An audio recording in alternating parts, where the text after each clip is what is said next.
Hello. We're looking now at the Crucifixion, the most important day in history.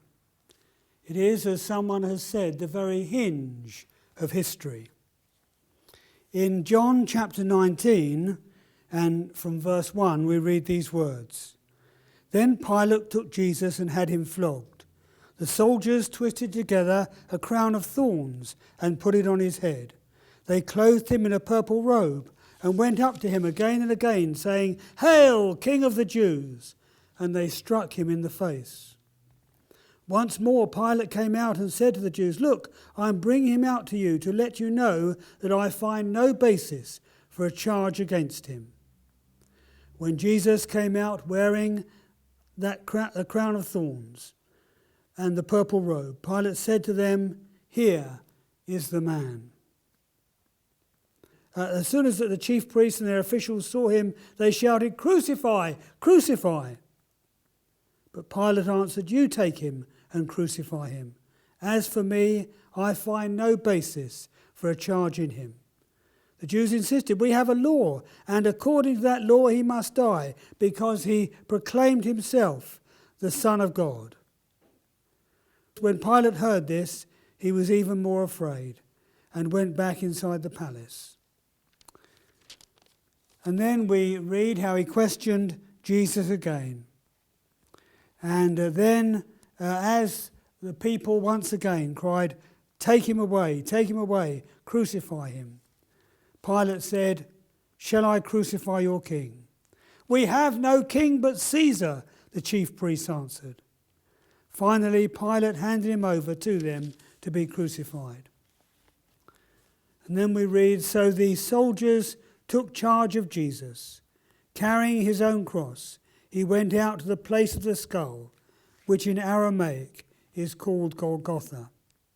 Here they crucified him, and with two others, one on each side and Jesus in the middle. Pilate had a notice prepared and fastened to the cross. It read, 'Jesus of Nazareth, King of the Jews.' Many of the Jews read this sign, for the place where Jesus was crucified was near the city, and the sign was written in Aramaic, Latin, and Greek. The chief priests of the Jews protested to Pilate, 'Do not write the King of the Jews, but that this man claimed to be King of the Jews.' Pilate answered, 'What I have written, I have written.'" And so as we see that scene, we realize the agony that Jesus went through. We know that as Jesus was crucified, that was not the first time that Jesus had suffered pain that day. Before crucifixion itself took place, Jesus was scourged. Now, this was a terrible torture. The victim was stripped, his hands were tied behind him, and he was tied to a post with his back bent double and conveniently exposed to the lash. The lash itself was a long leather thong, studded at intervals with sharpened pieces of bone and pellets of lead. Such scourging was always preceded crucifixion, and it reduced the naked body to strips of raw flesh and inflamed and bleeding wheels. Some died under it, others lost their reason under it, and few remained conscious at the end of it. And so as we try to picture that scene, we realize the physical agony that Jesus went through. There was this terrible scourging. And then there was the crown of thorns that was plaited and placed upon the head of Jesus. Here we have a crown of thorns. This is made of buckthorn and thought by many to be the type of thorns that would have been used. Maybe there was a bush or a tree in the corner of the Antonia fortress where the soldiers were, and so they would just have plaited this and then pressed it upon his head, and so blood would have run down across his face. Of course, they were making fun of Jesus. They realized that he was the King of the Jews, and so they thought that they would have sport with him, and they plaited a crown of thorns. And so Jesus was crucified. He was led through the streets of Jerusalem, often by the longest route. He would have had that plaque around his neck, which claimed that he was indeed Jesus of Nazareth, King of the Jews, written in Hebrew, in Aramaic, in Greek, and in Latin. Everyone could tell that who he was.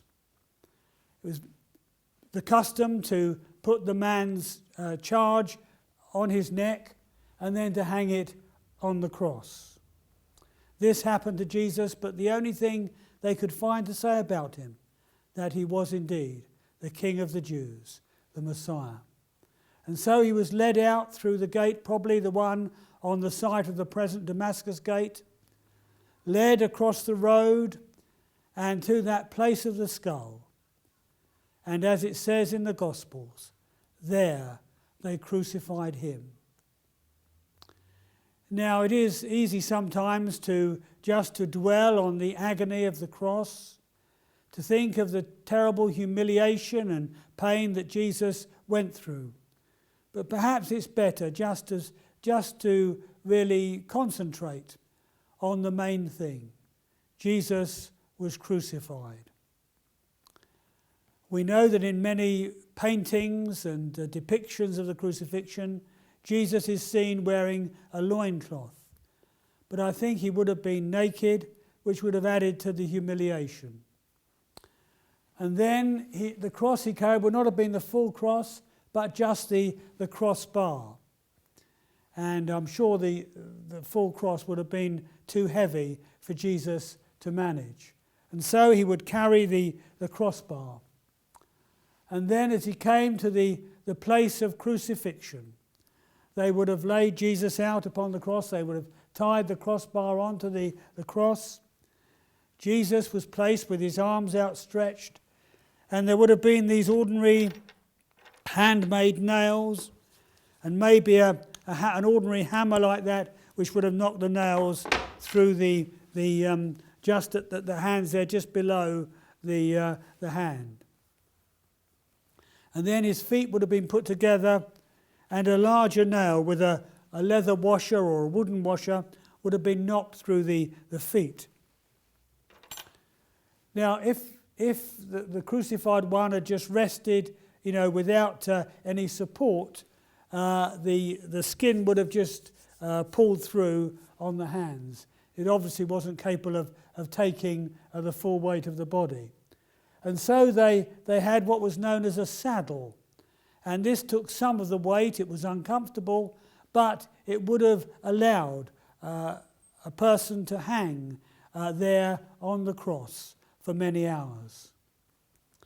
And so Jesus was raised up on the cross. They would have had the ropes which they pulled the cross into place. And then they would have taken this wooden mallet, something like this, and they would have knocked in the wedges that held the cross in position. And so Jesus was placed there upon the cross, near this busy gate, in order that everybody might take note.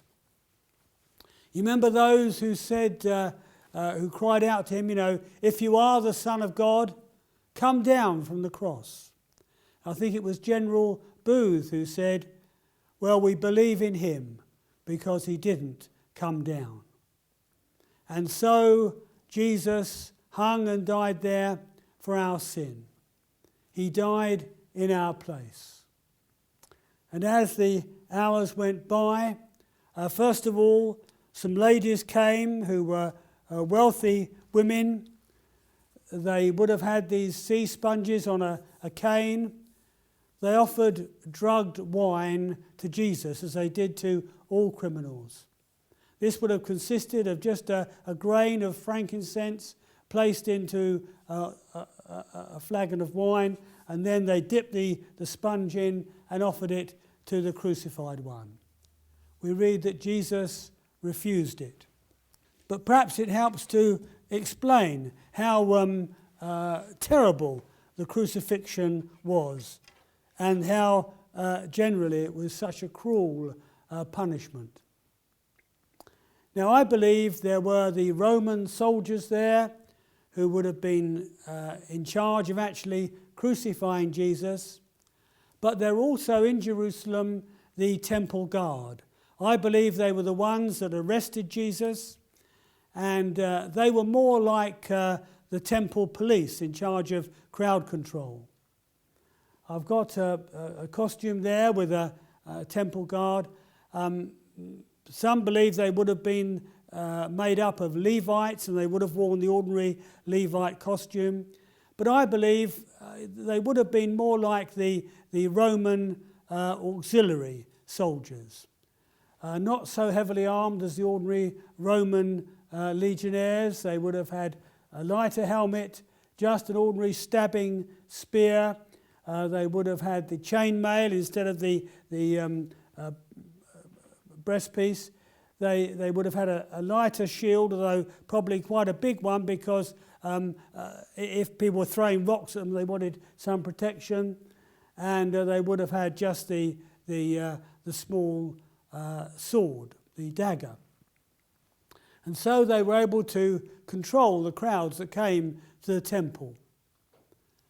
It says that Judas Iscariot led them to where he was in the Garden of Gethsemane. And they were the ones that arrested Jesus. Well, all that was behind him, and there Jesus hung upon the cross.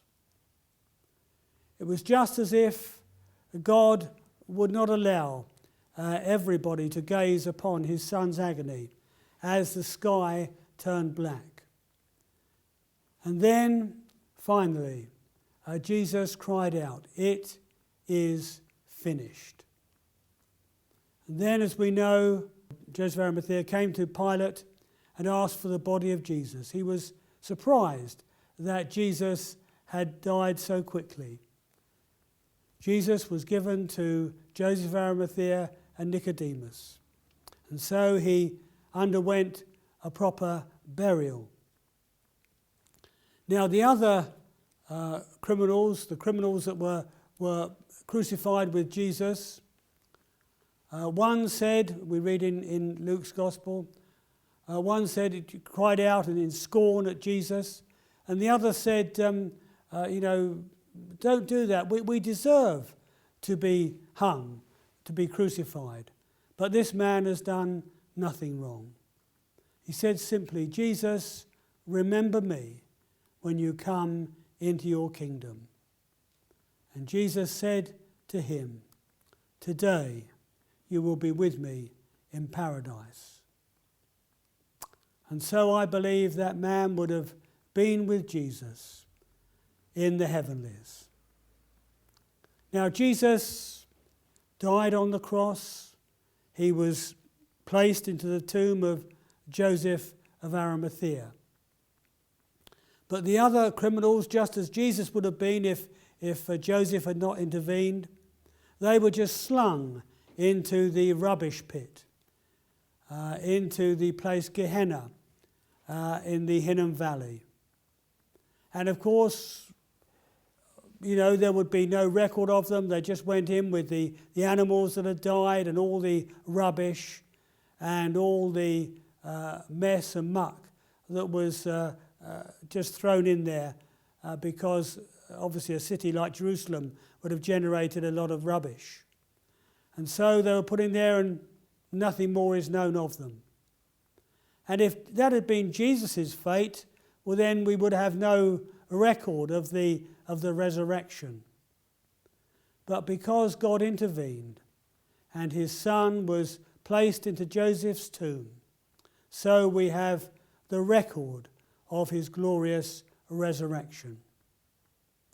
And so as we think of his death upon the cross, as we know that we should have died, but he died in our place, So we are thankful and grateful, and we place our trust in him, that we might be forgiven, we might be cleansed, we might have new life, we might enjoy resurrection life because of Jesus.